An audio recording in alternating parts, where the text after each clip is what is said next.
Le voyage du petit pèlerin, chapitre 26. La foire aux vanités. Vous savez que le méchant prince haïssait le roi de la céleste cité, et qu'il était furieux lorsque des gens quittaient son pays pour aller dans celui du roi.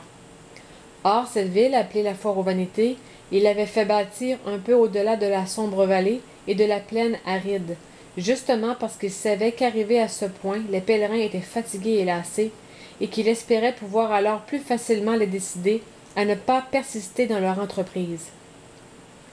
Il avait mis ses soins à ce que Vanité soit magnifique et agréable à habiter. Les avenues étaient larges, les maisons élégantes, les étalages brillants.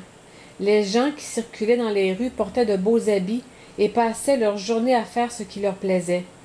Le méchant prince leur fournissait beaucoup de distractions et d'amusements pour qu'ils n'eussent jamais le temps de penser au roi. Aussi, après un court séjour à la foire aux vanités, la plupart des pèlerins l'oubliaient complètement. Ils étaient tous disposés, quand de nouveaux venus se présentaient, à faire comme les partisans du méchant prince, c'est-à-dire à conseiller aux voyageurs de ne pas aller plus avant. Lorsque les deux amis entrèrent dans les murs, il faisait nuit.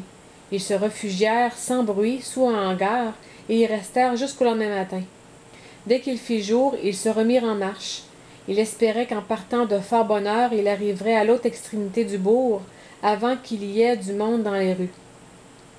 Mais la brillante armure de chrétien et les vêtements blancs de fidèles ne ressemblaient guère aux habits que portaient les enfants de la foire aux vanités, et les deux garçons avaient à peine fait quelques pas que déjà ils étaient remarqués par des gamins. « Tiens !»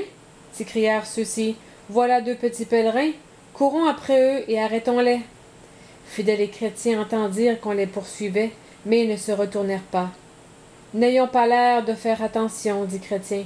Peut-être qu'ils se borneront à nous parler. » Mais quand il les eut rejoints, les gamins les entourèrent et ne voulurent plus les laisser avancer. « D'où venez-vous? » cria le premier. « Qui vous a donné cette armure et ces vêtements blancs? » demanda un autre. « Pourquoi ne regardez-vous pas les magasins? » fit un troisième. « Des enfants comme vous n'ont pas besoin d'épées et de boucliers. Vendez tout cela et achetez les belles choses que vous voyez. » Tous parlaient à la fois.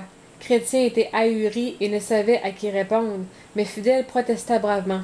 « Nous ne désirons aucune de ces belles choses. Nous allons à la cité céleste. » Alors les gamins éclatèrent de rire. L'un d'eux poussa si rudement Fidèle qu'il serait tombé s'il n'avait tenu la main de Chrétien. D'autres enfants accoururent bientôt, et même des grandes personnes s'arrêtèrent pour voir ce qui se passait. Un agent du méchant prince, apercevant le casque brillant de Chrétien, comprit qu'il y avait là des pèlerins.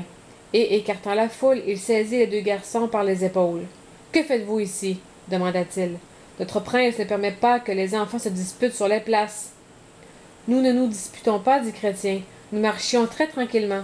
Allons donc.